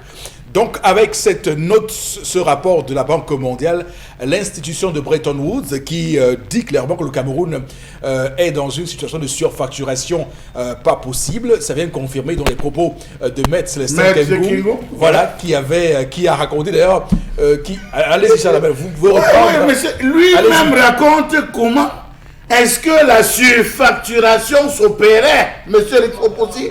C'est ce dont on disait ici, monsieur, on dit que on ne veut pas d'avocat, ne venez pas avec d'avocat, ce n'est pas bon. C'est les affaires qui doivent se gérer de bouche à bouche, nez à nez, vers à côté, monsieur Eric Fopoussi. Lorsque vous voulez ouvrir, taisez-vous. Voilà comment. Non, mais je pense, monsieur Eric Fopoussi, que nous avons touché le fond. Le fond de la corruption. Et je crois qu'à travers ça, où est les preuves que le président cherchait, il a désormais toutes les preuves des techniques de corruption, des techniques de surfacturation, vraiment toutes les techniques sont à jouer. Non mais ce que révèlent les révélations de Maître Kemgoum sont gravissimes pour une république. Il vous dit qu'il a été contacté par une entreprise qui devait à qui on devait confier le chantier de l'un des stades phares de cette CAN 2019 et tout avait été préparé, les rendez-vous avaient été calés et on l'appelle 24 heures pour dire que à la présidente on a dit que tu ne viens pas parce que si c'est une affaire qui va se gérer entre nous. Si tu insistes à venir, on risque de nous retirer le marché. Donc le mieux c'est que tu restes tu attends. Il est surpris que après le rendez-vous justement à la présidence, au secrétariat général, on lui montre un projet qui n'a rien à voir avec celui qu'il avait ficelé. Parce que le projet, le montant a été revu à la hausse, alors que normalement, on aurait pensé que le contrat aurait pu être revu à la baisse, parce que si vous allez négocier un contrat avec quelqu'un qui va vous payer vous faites tout pour que la personne vous fait le marché à un prix raisonnable. Mais ils ont négocié un stade et on a plutôt augmenté le prix et le montant. Donc c'est toutes ces choses-là, c'est une révélation grave. Dans un pays normal, un procureur de la République aurait pris cette affaire déjà en main parce que c'est pas possible. C'est pour ça que c'est vous un avocat qui le dit. avez vu des gens, un avocat qui le dit. Vous avez vu des gens se précipiter à aller dans leur bureau lorsqu'on a retiré la canne. C'est pour ça qu'ils se sont précipités à des jours ils ne passaient jamais au bureau. Ils se sont précipités pour aller au bureau, faire sortir ce type de matériel pour faire détruire. Monsieur, il faut pousser les preuves. Non, ça se passe avec ce qu'ils appellent là-bas en haut lieu la technique des avenants. Vous venez, on vous dit oui, parce qu'il faut toujours préserver et donner une justification malicieuse à ces détournements-là. Oui, Mbombok, votre projet, vous avez dit 10 000 francs. D'accord. Mais il y a un avenant qu'on peut ajouter. Il y a un avenant, mais c'est vous qui portez. Bon, au finish, ce sera vous-même, vous savez que c'est 10 000 francs pour vous, non? Les autres 90 000 là, regardez pas. Mais vous signez quand même. Voilà, donc c'est ce type de détournement qui enrichissent les citoyens au lieu... Non, les fonctionnaires. Voilà. Les fonctionnaires, la bureaucratie. D'accord, en tout cas, on voit très bien que c'est extrêmement grave parce que, Chalamel, vous savez combien a coûté le barrage de Memvelle? Nous sommes à 356 milliards de francs CFA, plus les 91 milliards de raccordement au réseau. On a l'autoroute Douala-Yaoundé qui est à 399 milliards de francs CFA.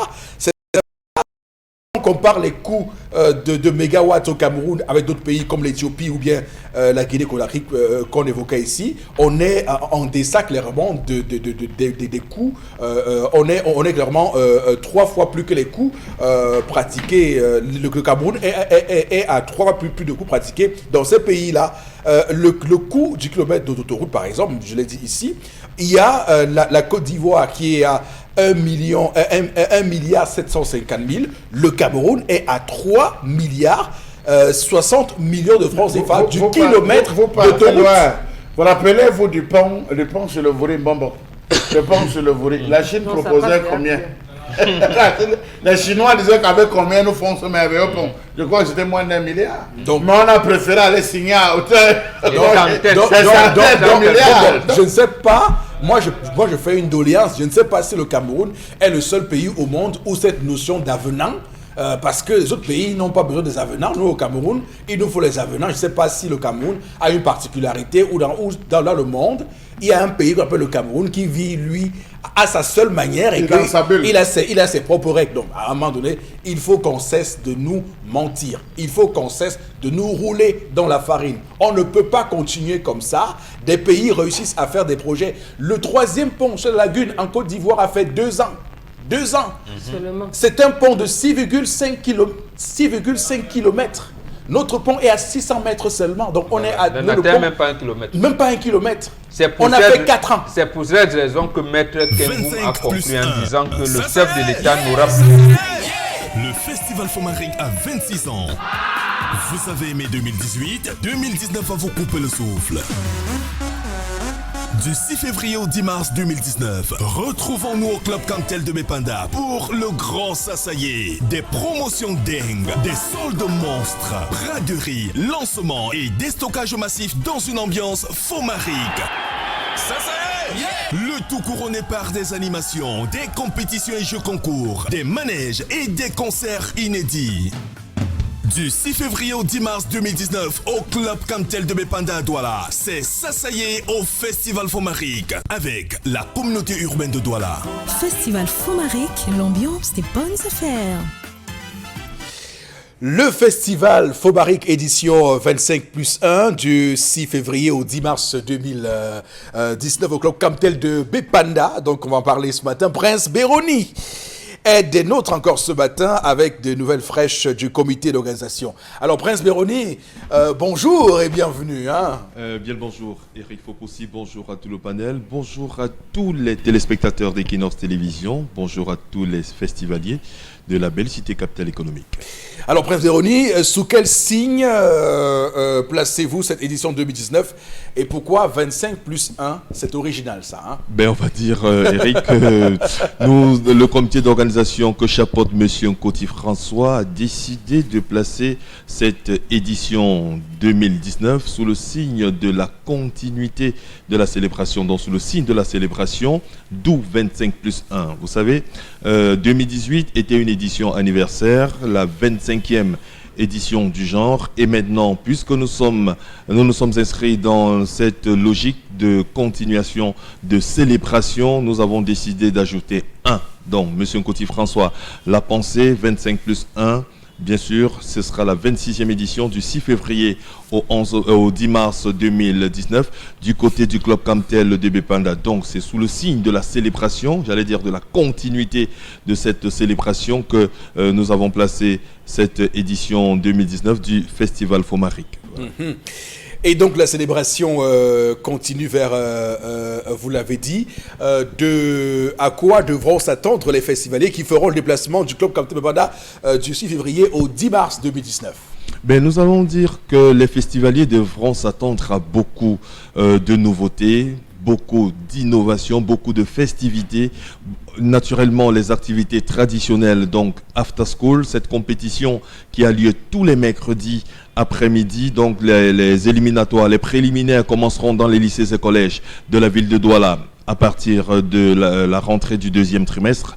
Et naturellement, tous les mercredis, et le mercredi, le 11 février, j'allais dire, ce sera la grande finale de cette compétition du côté du Club Camtel de Bepanda. Nous aurons également la compétition Dance Game. Nous aurons également la compétition Miss Master Festival Fomaric, plateau découverte, M. Nkoti François, étant le créateur du concours national de la chanson, a décidé de continuer cette œuvre en détectant des talents. C'est justement pour cette raison que Plateau Découverte a été mis sur pied, et pour fabriquer d'autres artistes célèbres tels Belkatobi, tels Benji Mateke, Longue et j'en passe. Donc aujourd'hui, pendant cette 26e édition, vous aurez également la compétition Plateau Découverte. Vous aurez Chœur et Louange, compétition de musique chrétienne ouverte aux groupes et chorales de la ville de Douala et même d'ailleurs, sans distinction de chapelle religieuse. Et cette compétition aura lieu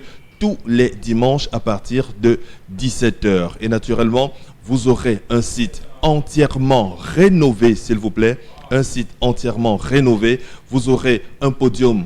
Je veux dire que 2018 vous a certainement séduit, mais 2019 va certainement vous couper le souffle. Ça, soyez-en sûrs. Et pour cette édition 25 plus 1, édition, ça y est, comme vous avez dit, certainement encore beaucoup d'innovation, Prince Béroni.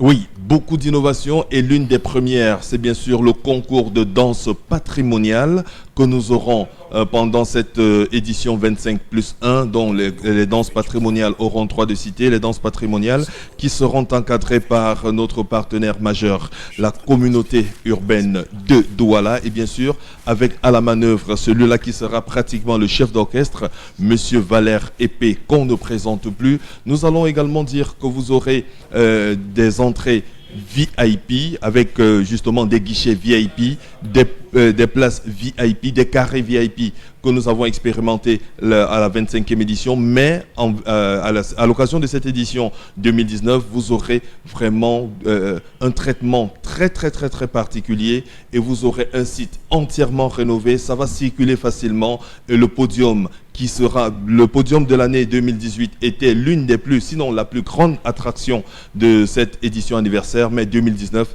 certainement nous réserve encore beaucoup de surprises, et c'est pour cette raison que nous donnons rendez-vous à tous les festivaliers du 6 février au 10 mars 2019 au Club Camtel de Bepanda pour vivre cette édition Sasaye, parce que justement on va brader, on va solder, on va déstocker, on va vendre à moins du prix public conseillé.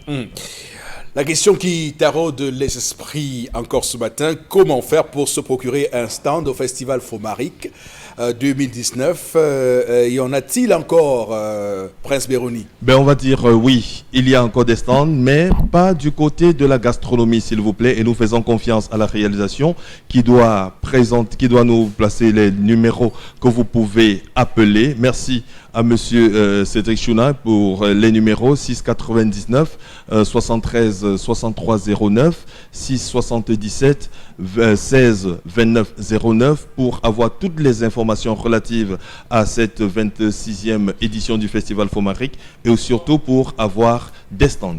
Voilà. Merci Prince Béroni. C'est moi. 25 plus 1. Ça y est! Yeah! Ça y est! Yeah! Le Festival Fomaric a 26 ans. Vous avez aimé 2018, 2019 va vous couper le souffle. Du 6 février au 10 mars 2019, retrouvons-nous au Club Cantel de Mépanda pour le grand Sasaye. Des promotions dingues, des soldes monstres, braderie, lancement et déstockage massif dans une ambiance Fomaric. Sasaye! Yeah! Le tout couronné par des animations, des compétitions et jeux concours, des manèges et des concerts inédits. Du 6 février au 10 mars 2019 au Club Cantel de Mépanda à Douala, c'est Sasaye au Festival Fomaric avec la communauté urbaine de Douala. Festival Fomaric, l'ambiance des bonnes affaires. Retour sur ce plateau, madame, monsieur. Il y a beaucoup de mouvements. Hein. Nous sommes en fin d'année, c'est décembre et ça se comprend puisque cette émission courant décembre a toujours une animation particulière. On va avec la suite rentrer donc dans le Red Copper avec vous, Constilamine. Bonjour et bienvenue. Oui, bonjour Eric, bonjour à tous les clients du concept Salaka et bonjour à tous les téléspectateurs de cette émission qui, il faut le rappeler, est très très suivie du côté du Sénégal, du côté de la Côte d'Ivoire, du côté du Bénin, bref, dans toute l'Afrique, dans tout le continent africain. Alors ce matin, je viens encore m'installer dans mon comptoir commercial pour vendre et surtout pas n'importe quoi, pour vendre la poêle Red Copper, la poêle présidentielle, la poêle de tout le monde. Cette poêle qui est aujourd'hui accessible à tous les Camerounais et à tous les étrangers. C'est bel et bien la seule poêle qui ne colle pas. C'est la seule poêle qui vous permet de faire frire en un temps record vos aliments. C'est la seule poêle qui donne un goût particulier à vos repas. C'est une poêle pas comme les autres. Vous l'avez donc au prix de 14 000 francs. Je rappelle qu'elle est neuve. Elle est dans son emballage. Elle est arrosée de plusieurs années de garantie. C'est une poêle que vous ne retrouverez nulle part ailleurs. Rien qu'au magasin 1001 tapis grâce au concept Salaka qui vous permet d'avoir cette poêle au prix de 14 000 francs. Oui, je dis bien 14 000 francs seulement. Vous avez droit à une poêle de qualité supérieure. Vous avez besoin de faire les pancakes.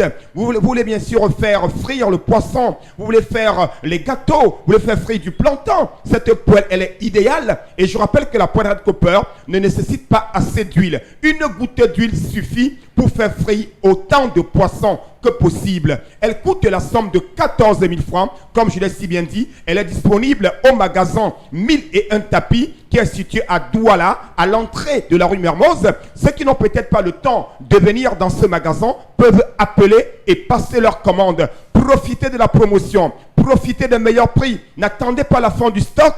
Ne dites pas, ouais, si je savais. Parce qu'à Salaka, les marchandises ne mettent pas long. Quand ça arrive, ça court comme le vent. À côté, bien sûr, de la poêle Red Copper, on a cette paire de gants. Ah ben oui, c'est super gants. Ah ben oui, ça permet de sécuriser nos doigts. Ça nous permet de retirer les aliments en pleine cuisson. Vous l'avez à 5 000 francs seulement. Ce sont des paires de gants de qualité supérieure. Uniquement pour la cuisine. Alors nous invitons les restaurateurs, les hôteliers, les boulangeries, c'est-à-dire tous ceux qui vont dans la braise.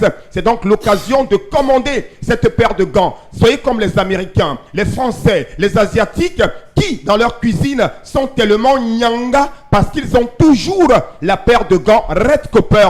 Vous l'avez donc à 5 000 francs uniquement la paire de gants. Et ceux qui ont besoin de l'ensemble de ces deux éléments de cuisine, notamment la poêle Red Copper et la paire de gants, vous débourserez la somme de 16 500 francs seulement. pour ceux qui ont besoin de l'ensemble de ces 2 articles. Donc, motote, nye sengalemba tatan. Ou n'est pas ça Bomono, et n'est pas ça di Bombari, et n'est pas ça Souza, et n'est pas ça Gabon. Belende tatan. Ou allez poil red copper, ou à plate pongo pancake, ou à plate janga soui, ou à plate pongo gâteau. Andande poil red copper, ou allez mon 14 000 francs boucate au magasin 1001 tapis. Ou allez payer gang, ya cuisine. Il doit dire, ouais, donc any man today must commander Paul Red Copper. N'a pas pour Wonderful Palaba, n'a pas pour Salaka, from magasin 1001 tapis. You get Paul Red Copper. Il faut y sauter. That Paul Red Copper, when you make fish for day, the fish go fine. Donc c'est 14 000 francs, la Paul Red Copper. N'attendez pas la dernière minute. Commandez dès à présent votre poêle de qualité supérieure, votre paire de gants. L'ensemble des 2 articles, vous les avez à 16 500 francs. Livraison dans tout le Cameroun et dans certains pays africains. N'hésitez surtout pas. Merci et rendez-vous au magasin 1001 Merci tapis. beaucoup, Constilami. Vous êtes très gentil ce matin. On va tout de suite prendre interpellation.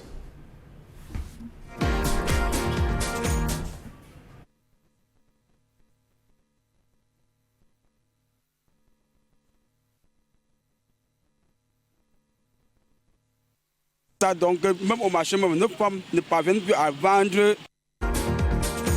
Pour le progrès de notre pays, c'est par rapport aux pièces que les Chinois sont venus nous envoyer en mettant des machines dans des ventes emportées, des garages, de n'importe où pour envoyer nos pièces. C'est ça, donc, même au marché, même nos femmes ne parviennent plus à vendre parce que par rapport aux pièces, il faut que l'État voit vraiment comment est-ce qu'il peut faire pour abattre cette manière de faire. Donc ce n'est que ce qui nous dérange. Alors, nous ne pouvons pas travailler à cause des pièces. Quand on prend un client qui veut payer même 300, on n'a pas 200 pour le rembourser par rapport aux pièces. C'est ça qui nous dérange à l'heure actuelle dans ce pays. Oui, j'ai entendu à Dorbona qu'on a pris un Chinois là avec les pièces de 2 millions. Qu'il faut bannir tout cela pour que ce pays puisse aller en avant. Voilà, merci à ce compatriote de nous remettre sur la table cette question. D'ailleurs, on va le dire, hein, on a pris un engagement ferme et fort. On va continuer à dénoncer cette situation qui ruine l'économie camerounaise. On ne peut pas se laisser piller nos pièces avec un silence coupable comme on le voit de la part de nos dirigeants. On ne peut pas laisser cela continuer ainsi parce que le phénomène est grave et c'est bien que le compatriote nous interpelle là-dessus ce matin, Baro Bengal. Oui, et j'attends que les magistrats se prononcent sur le dossier. Oui. Parce que, premièrement, on a arrêté un Camerounais et un Chinois. Le Camerounais, lui, a été menotté, le Chinois est resté libre. Qu'est-ce que ça veut dire? Et depuis là, on ne connaît pas jusqu'à quel niveau se trouve le dossier. Voilà. Est-ce que les magistrats se sont saisis du dossier? Il faudrait bien qu'ils nous expliquent. Et nous, on fait comme si l'État est en train de piétiner son propre peuple. Tout à fait. Il nous manque de peuple. Donc, s'il y a une clameur sociale que le gouvernement, qui a le bras armé de l'État, ne veut pas résoudre. Voilà pour interpellation de ce matin, madame, messieurs. On bascule une fois de plus pour retrouver Consti Lamine. Consti, c'est à vous, hein. Bien entendu, Eric, hein, une fois de plus, le concept Salaka s'installe dans cette émission très regardée. Hein. Bien entendu, c'est pour parler d'un complément alimentaire. Suivez mon regard. Vous êtes diabétique, plus besoin de vous plaindre. Ah ben oui, parce qu'aujourd'hui, on peut réduire les complications du diabète. On peut également prévenir les complications du diabète grâce à la consommation régulière de ce complément alimentaire que vous connaissez déjà. Et pour ceux qui ne le connaissent pas, c'est bel et bien le Von Bio Oméga 3, encore appelé Fish Oil. C'est un complément alimentaire qui nous vient tout droit des laboratoires Cedorex aux États-Unis d'Amérique. Ce laboratoire qui, depuis plusieurs années, a donné le sourire à plus d'une personne dans le monde entier. Et depuis pratiquement bientôt 1 an, les Camerounais et les Africains sont très satisfaits parce qu'ils consomment régulièrement le Von Bio Oméga 3 qui vous permet, comme je l'ai si bien dit, de réduire les complications du diabète, de nous prévenir contre les AVC, de réguler le taux de cholestérol dans le sang. Je dis bien de réguler le taux de cholestérol dans le sang, mais également de faciliter la guérison des inflammations. Le Von Bio Oméga 3 permet également d'assouplir les articulations. Le Von Bio Oméga 3 permet également, il faut le rappeler, chers téléspectateurs, de nous donner de la bonne humeur en longueur de journée. Et ceux qui ont des problèmes de tension, retenez qu'en consommant régulièrement le Vonbio Oméga 3, vous allez voir votre tension être réduite d'une manière naturelle. Pour d'abord que quelques avantages liés à la consommation régulière de ce complément alimentaire qui, je rappelle, est sans effet secondaire dans l'organisme. Et c'est une gélule par jour pendant le repas. Je dis bien, c'est une gélule par jour pendant le repas. Et la prise du Vonbio Oméga 3 n'empêche pas de prendre les autres médicaments prescrits par les médecins camerounais et étrangers. À côté, bien sûr, des avantages, il y a le prix. Alors, vous l'avez toujours et toujours à 5 000 au magasin 1001 tapis. Je dis bien, votre complément alimentaire, vous l'avez à 5 000 francs au magasin 1001 tapis. C'est un prix qui nous a été communiqué par les Américains. Nous le vendons à 5 000 francs uniquement au magasin 1001 tapis. Quel que soit votre pays, votre ville de résidence, le prix est de 5 000 francs seulement. À côté, bien sûr, de ce complément alimentaire, vous avez ce lait de toilette. Il est non seulement parfumé, il est également médical. Vous l'avez à 6 000 francs au magasin 1001 tapis. Un lait de toilette conseillé à tous ceux qui sont diabétiques. N'hésitez surtout pas. Protégez votre peau, sécurisez votre peau, donnez de la beauté, de la fraîcheur à votre peau en utilisant la Vonbio Lotion, votre lait de toilette disponible au magasin 1001 tapis au prix de 6 000 francs seulement. Alors parlons bien sûr des modalités de livraison. Ceux qui n'ont pas le temps de venir au magasin 1001 tapis, qui sont dans la ville de Douala, restez dans vos maisons, dans vos bureaux, quel que soit où vous êtes, on viendra vous livrer à domicile. Et ceux qui sont hors de la ville de Douala, que ce soit à Yaoundé, à Bafoussam, en Guélémendouka, à Garoua, à Maroua, à Kribi, à Ibolova, appelez tout simplement, passez vos commandes, donnez votre nom et on se chargera de faire le reste. Et je rappelle que la livraison, elle se fait maximum en 48 heures, quelle que soit votre ville, quel que soit votre pays, parce que le concept Salaka, c'est la rapidité, la ponctualité, le respect de la clientèle et surtout les meilleurs prix. Donc, chers téléspectateurs, comme dirait quelqu'un, prévenir vaut mieux que guérir. N'attendez pas à voir l'AVC. N'attendez pas de compliquer votre diabète, le diabète se complique. Aujourd'hui, on peut prévenir l'AVC. On peut réduire la complication du diabète en consommant régulièrement une gélule par jour, le Vonbio Oméga 3. Merci beaucoup et à demain pour une grande vente avec le concept Salaka. Merci Constille Amine. Madame, messieurs, on va lire les messages que vous nous envoyez. On a beaucoup de messages, des centaines et milliers de messages. On va quand même en sélectionner d'autres, même si on en a supprimé quand même quelques-uns aussi, pour laisser la mémoire recueillir d'autres. Allez-y, Karine. Cette repentance du gouvernement, vraiment, on n'en a pas besoin. 36 ans de faute d'entourage. C'est trop. La démission et l'arrestation, emprisonnement sont les mots dont le peuple a besoin, comme preuve de la part de celui qui se soucie du peuple, Steve de la Cité SIC, qui nous écoute. La fameuse question de l'entourage. Oui, mais ça dépasse l'eau. Ça dépasse l'eau. On va terminer avec un dernier message. Mettre la faute sur les collaborateurs, c'est couvrir le chef de l'État. Il est le premier responsable de ce qui arrive dans ce pays. Claude Nkouaban. Absolument. Oui, en tout cas, c'est certain. Hein. D'ailleurs, on le dit toujours, ce fameux entourage du chef de l'État, on ne sait pas de quel entourage il s'agit. S'agit-il du secrétariat général à la présidence, du cabinet civil? S'agit-il du gouvernement? S'agit-il de ses proches, de sa famille, voilà. de ceux qui se réclament être de la famille du président? Qui sont-ils ces personnes dont on qualifie d'entourage du président et qui est responsable de tout et de rien dans ce pays, et le président qui s'en sort toujours indemne, qui s'en sort toujours blanchi de toute cette situation de misère dans ce pays. 8 millions de pauvres, on va toujours le dire pour comprendre que le Cameroun est dans une situation compliquée lorsqu'on voit comment les projets mettent des années et restent donc dans une situation de réalisation quasi nulle.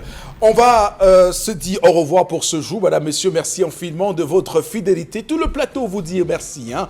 Monsieur Mbachou Charlamel, Karine Sontia, Baro Bengan, mais également Tendance Cogné. Tout ce beau monde vous retrouve demain lorsqu'il sera 10h. Que Dieu bénisse le Cameroun.